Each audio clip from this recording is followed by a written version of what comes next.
इस कहानी के पहले भाग में आपने देखा कि कैसे रति की शादी एक ऐसे घर में हो जाती है जहां उसकी सास सौतेली होती है और वो पूरे घर वालों को अपने इशारों पर नचाती है। रति छत से सूखे कपड़े उतार कर ले जा रही थी कि तभी उसकी नजर लक्ष्मी पर पड़ती है, जो किसी तरह चोरी से सुनील की अलमारी खोलने की कोशिश कर रही होती है। अरे, ये माँ जी को क्या हो गया? चोरों जैसे क्यों आप मेरी अलमारी खोल रही हैं माँ जी? आपको क्या चाहिए मुझे बताइए। अरे वाह, क्या चाहिए मुझे बताइए। अरे मैं इस घर की मालकिन हूँ, पूरा घर मेरे इशारों पर नाचता है और तुम्हें बताऊं कि मुझे क्या चाहिए? हट यहाँ से। और वो उसे जोर से धक्का देती है। जैसे ही लक्ष्मी रति को धक्का देती है, उसके सर पर चोट लग जाती है और वो बेहोश होकर गिर जाती है। रति के आसपास पूरा परिवार खड़ा रहता है। डॉक्टर जैसे ही उसे देखकर जाता है, रति को होश आता है।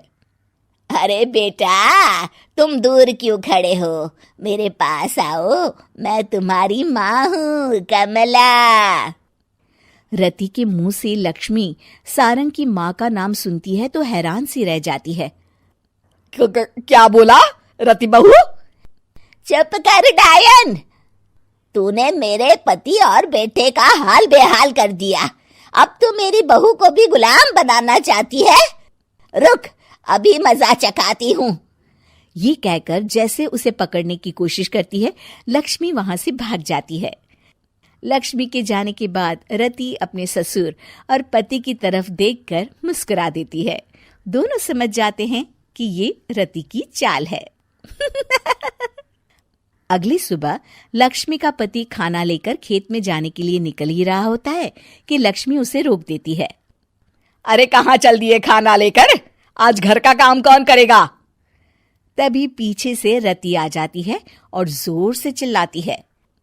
कौन इनको काम पर जाने से रोक रहा है? मैं अभी उसे मजा चखाती हूँ। जैसे ही रति लक्ष्मी की तरफ बढ़ती है, लक्ष्मी घबरा जाती है। मैं तो मजाक कर रही थी बहन।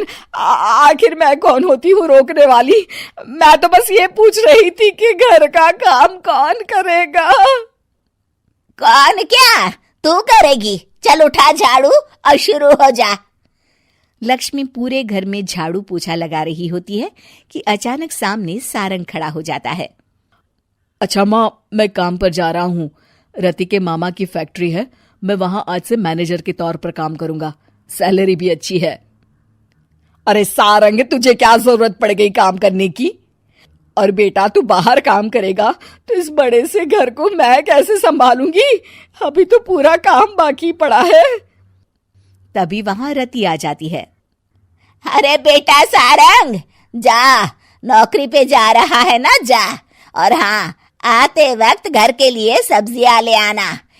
ये लक्ष्मी बैठी बैठी मोटी हो रही है, जरा काम भी तो कर ले। सारंग के जाने के बाद, अच्छा लक्ष्मी, सुन जरा यहाँ। लक्ष्मी अपनी बहू रति को सारंग की पहली माँ जो मर गई है वो समझकर उसके पास जाती है। अरे बहन, ऐसा क्या हो गया जो तुम्हें वापस आना पड़ा?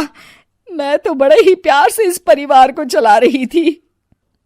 प्यार से तो मैं बहुत साल से तुझे मजा चखाना चाहती थी, लेकिन किसी औरत का शरीर मुझे नहीं मिल रहा था प्रवेश करने के लिए। अब से ना मैं बहू के शरीर में रहूंगी। और हाँ, तूने कोई भी चालाकी दिखाई या मेरे घर के लोगों को परेशान करने की कोशिश की तो तेरा गला दबा दूंगी। लक्ष्मी रति के मुंह से ये सुनकर डर जाती है और शाम को अपने बेटे और पति के सामने जाकर कहती है, तुम दोनों मुझे माफ कर दो। मैं अब तुम दोनों को कभी परेशान नहीं करूंगी। और बहू, तुम मेरी बेटी की तरह हो, बस अब बेटी की तरह ही बनकर रहना। लक्ष्मी उन लोगों को इतना कहकर वहां से चली जाती है और उसके जाने के बाद तीनों एक दूसरे की तरफ देखकर हंस देते हैं।